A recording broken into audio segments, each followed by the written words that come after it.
Good day to everyone in the audience. My name is Jeff Schlanger. I am the consent decree monitor for the city of Aurora. With me today are three members of the Community Advisory Council, the CAC, the co-chairs of that council, and I'd like to introduce them now. Reed?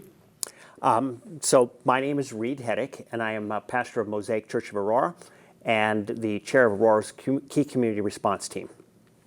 And my name is Jeanette Rodriguez, and I'm also a pastor in the community, and I also serve in different committees in the city. Omar Montgomery, I am not a pastor, president of the Aurora branch of the NAACP. Thank you, and I thank the three co-chairs for being here today. We're here today to talk a little bit about the first 3 months of the consent decree monitorship. Our report will, by the time you see this, have been produced and been available online. But we did want to give an overview of that report and talk about our activities during the monitorship. So just a little bit by way of background of the monitorship. It came about through a spotlight that was put on Aurora public safety by the tragic death of Elijah McClain and a subsequent investigation by the Attorney General of the state of Colorado.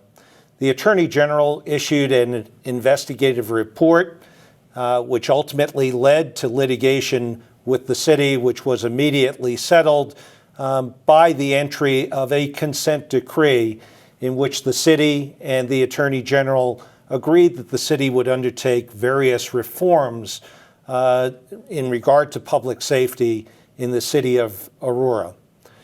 It contains a variety of different mandates that deal with the systems that were found to be deficient by the Attorney General, and the goal of those mandates is really to reform those systems to make sure that public safety in Aurora is fair, just, transparent. And through that process, increase public trust, better fight crime, and enhance officer safety and wellness. Our report, which was just published, is the first of 12 scheduled reports. We are meant to report 4 times in the first year and then twice in each of the subsequent years that we are here during the 5-year term of the consent decree. This is a little graphic that I use to describe the process that we believe is important to understand and to emulate in terms of what we want to achieve for the city of Aurora. It starts with the strong foundation of the chief directives, or what we call the chief directives, which deal with courage, with humanity, with integrity, with empathy for all. And what those simply are foundational principles that we believe every police officer in Aurora should be abiding by. And on that strong foundation stand the pillars of the operations of any police department. They start with recruiting, hiring, and promotion, with strong policies and procedures, with adequate training, with operational integrity, and with accountability. And they support the mission of the department.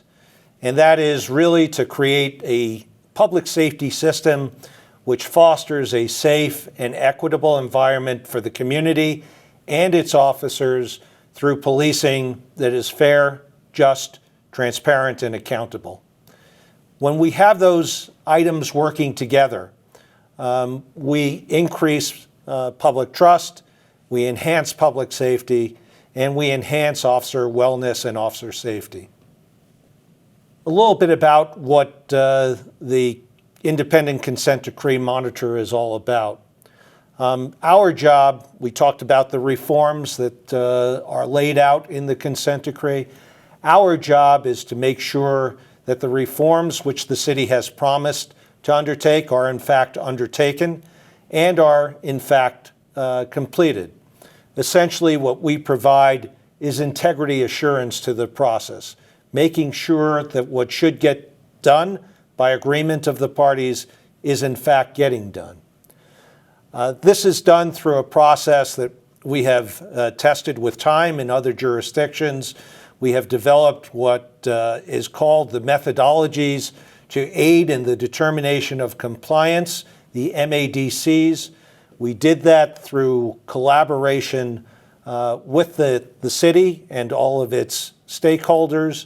And through that process, we fulfill one of the missions of the consent decree monitor, and that is the assessment of each of these mandates that the city has.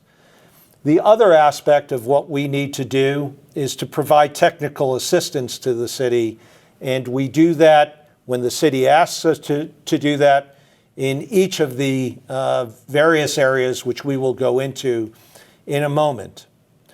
Another aspect of what the monitor is doing is interacting with the community.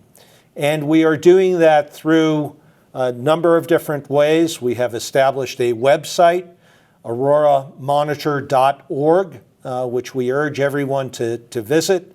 We have done that through a town hall, and we will be holding town halls in the future. And most importantly, we have done that through the establishment of the Community Advisory Council, the co-chairs of which are sitting with me here today. The monitor, myself, has brought a team approach to monitoring. This is our team. Each member of our team has a different area of expertise, and we bring those areas of expertise to bear on both the assessment and the technical assistance that we are providing.